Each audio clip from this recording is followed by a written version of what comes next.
Jadi minggu ini kita lanjutannya yaitu pendudukan Jepang di Indonesia. Tapi sebelum kita masuk materi, kita berdoa dulu yuk. Semuanya kita berdoa menurut agama dan kepercayaan kita masing-masing. Berdoa dimulai. Berdoa selesai. Bentar ya, gue lakukan absensi terlebih dahulu. Laras Dwi Putri. Oke. Nikmatus Leiva. Oke. Ada Sarah Leora. Oke. Ada Yani. Oke. Reni. Kaila. Oke, hadir semua ya hari ini. Baik, kita mau masuk ke materi pendudukan Jepang di Indonesia. Kalau kita mendengar materi pendudukan Jepang di Indonesia, apa yang pertama kali terlintas di pikiran kita? Penjajahan. Terus apa lagi? Ada lagi? Imigayo. Terus apa lagi? Seikere. Oke, itu mengenai kebijakan Jepang. Baik, kita masuk dalam latar belakang masuknya Jepang ke Indonesia. Jadi saat itu kita tahu Jepang sangat membutuhkan sumber daya alam seperti minyak, karet, timah untuk mendukung pasokan mereka dalam perang Asia Pasifik. Oke, jadi Jepang itu membutuhkan sumber daya alam seperti minyak, karet, timah untuk mendukung perang Asia Pasifik. Jadi Indonesia ini dipandang sebagai wilayah yang strategis untuk basis militer dan jalur ekspansi Jepang di wilayah Asia Tenggara. Kemudian adanya kekalahan Belanda di berbagai front perang membuat Jepang melihat peluang untuk menguasai Indonesia dengan cepat. Oke, selanjutnya kita mau lihat proses masuknya Jepang ke Indonesia. Jadi ada yang tahu pertama kali Jepang masuk ke Indonesia itu di daerah mana?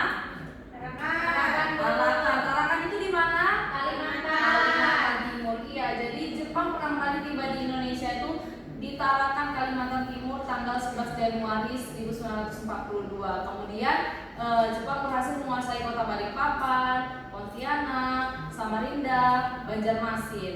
Itu dalam waktu yang berdekatan. Dan sampai pada tanggal 16 Februari 1942, Jepang itu berhasil menguasai Palembang dan sekitarnya. Nah, jadi Jepang itu pertama kali menguasai wilayah-wilayah di luar Pulau Jawa. Kemudian setelah berhasil menguasai wilayah tersebut, Jepang ini memusatkan serangannya di Pulau Jawa, yang mana saat itu di Pulau Jawa masih ada Belanda ya. Kemudian di tanggal 28 Februari Jepang ini berhasil mendarat di 3 tempat sekaligus, yaitu ada di Teluk Banten, di Tangerang di Jawa Barat, dan Kragen di Jawa Tengah. Jepang berhasil menguasai 3 wilayah di Pulau Jawa tersebut. Kemudian tentara Jepang dengan cepat membuat tentara Belanda ini tidak mampu bertahan. Kemudian di tanggal 8 Maret 1942, Gubernur Jenderal Belanda dan petinggi militer Belanda datang ke Kalijati, yang dimana Kalijati itu di Subang, Jawa Barat. Jadi mereka bertemu dengan Letnan Hitoshi Imamura, dan di situ Belanda menyatakan menyerah tanpa syarat. Jadi itu dikenal dengan Perjanjian Kalijati. Jadi setelah resmi menerima kedaulatan itu, Indonesia secara resmi masuk dalam pendudukan Jepang. Jadi di situ Jepang membagi wilayah Indonesia menjadi 3 bagian, yaitu wilayah pertama ada Angkatan Darat, yaitu yang biasa disebut Gunseibu. Di situ mencakup Jawa dan Madura, dan di mana Batavia itu menjadi pusatnya. Kemudian wilayah kedua itu ada Angkatan Darat juga, yaitu Rikubun, yang mencakup wilayah-wilayah di Sumatera dengan pusatnya di Bukit Tinggi. Dan wilayah ketiga Angkatan Laut atau Kaigun itu tuh mencakup Sulawesi, Kalimantan, Maluku, Nusa Tenggara, dan Irian yang berpusat di Makassar. Kemudian seperti kita tahu, yaitu propaganda Jepang yang tidak asing lagi kita dengar, yaitu ada gerakan 3A. Apa itu gerakan 3A? Jepang Jaya Asia. Oke. Asia. Dan pemimpin Asia. Oke. Jadi saat itu saat Jepang datang ke Indonesia, mereka mengaku sebagai saudara tua bangsa Indonesia dan seolah-olah bersikap baik kepada bangsa Indonesia yang mana ingin menyelamatkan Indonesia dari pendudukan bangsa-bangsa Eropa. Padahal akhirnya Jepang juga mengeksploitasi sumber daya alam dan sumber daya manusia di Indonesia. Oke, kemudian di situ ada Putra atau Pusat Tenaga Rakyat yang dipimpin oleh 4 serangka, yaitu ada Insinyur Soekarno, Muhammad Hatta, Ki Hajar Dewantara, dan Haji Mansur. Kemudian ada Jawa Hopokai juga, yaitu Himpunan Kebaktian Jawa. Dan di sini kita masuk ke dalam kehidupan di bidang sosial. Jadi kehidupan di bidang sosial pada masa pendudukan Jepang itu ada kerja paksanya yang biasa kita sebut dengan Romusa. Jadi bangsa Indonesia, masyarakatnya dipaksa untuk bekerja untuk memenuhi kebutuhan Jepang. Jadi banyak saat itu masyarakat Indonesia yang kelaparan dan terkena penyakit. Kemudian ada pelaksanaan Kiprohoshi, yaitu penyerahan bahan makanan rakyat kepada militer Jepang secara besar-besaran. Jadi akibatnya beras dan berbagai bahan perang petani dirampas oleh Jepang untuk kepentingan militernya, sehingga banyak masyarakat Indonesia yang menderita kelaparan. Kemudian ada pelaksanaan Jugunianfu, yaitu ada yang tahu Jugunianfu itu apa?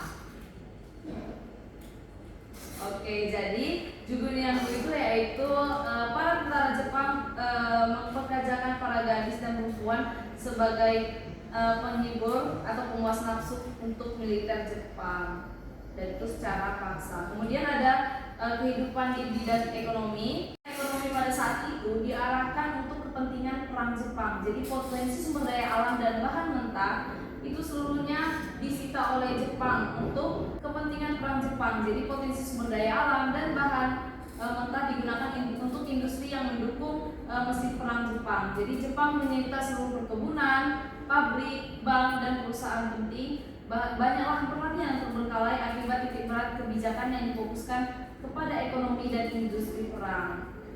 Kemudian Jepang juga menerapkan sistem ekonomi pengawasan yang secara ketat dan sanksi pelanggaran yang sangat berat. Jadi tahun 1944 kondisi politis dan militer Jepang itu makin terdesak. Jadi tuntutan akan kebutuhan perang dan bahan-bahan perang makin meningkat. Untuk mengatasinya, pemerintah Jepang ini melakukan atau mengadakan kampanye penyerahan bahan pangan beserta barang besar-besaran melalui Jawa Hopokai dan Nagyokumai atau koperasi pertanian serta instansi resmi pemerintah. Jadi dampak dari kondisi tersebut, rakyat dibebankan mengarahkan bahan makanan 30% pemerintah, 30% untuk lumbung desa, dan 40% menjadi hak pemiliknya. Jadi sistem ini menyebabkan kehidupan rakyat Indonesia pada saat itu menurun, gairah kerjanya menurun, kekurangan pangan, gizi rendah, penyakit dan wabah melanda hampir di setiap pulau dan desa. Dan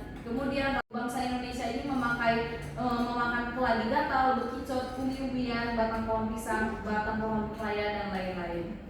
Kemudian di bidang budaya yaitu ada seikre atau yang sering kita kenal sebagai menghormat kepada matahari. Jadi kita tahu seikre ini adalah budaya Jepang, dan saat itu rakyat Indonesia dipaksa untuk ikut melakukan seikre ini, yang mana pastinya ini mendapat perlawanan dari beberapa rakyat dan terutama para ulama saat itu.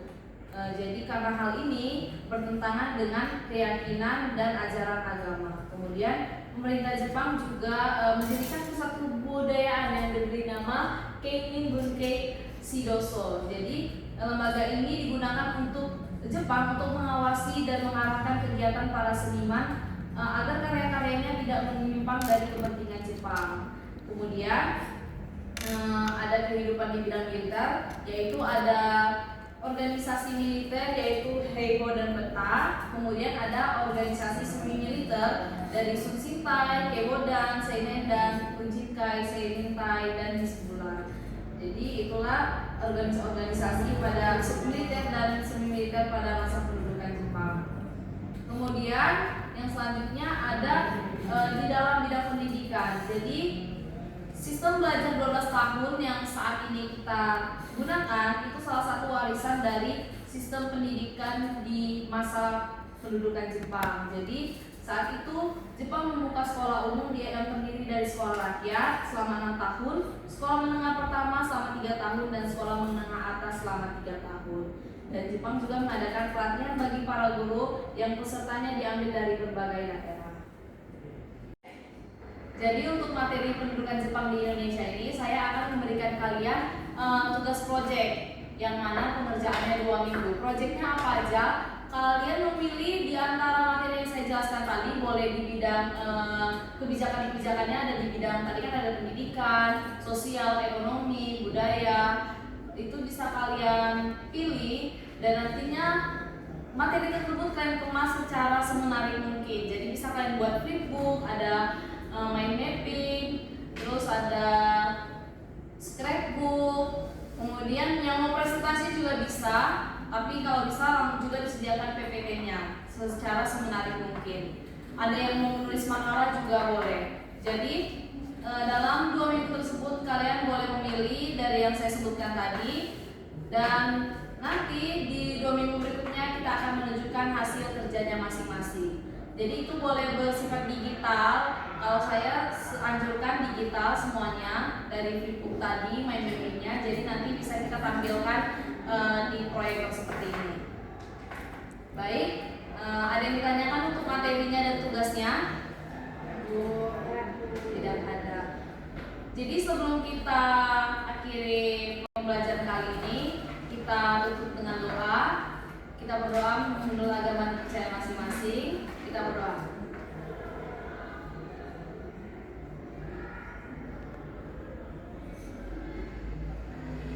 Amin. Baiklah, sekian pembelajaran kita hari ini. Ibu tutup dulu. Sampai jumpa di 2 minggu ke depannya dengan tugas yang sudah siap untuk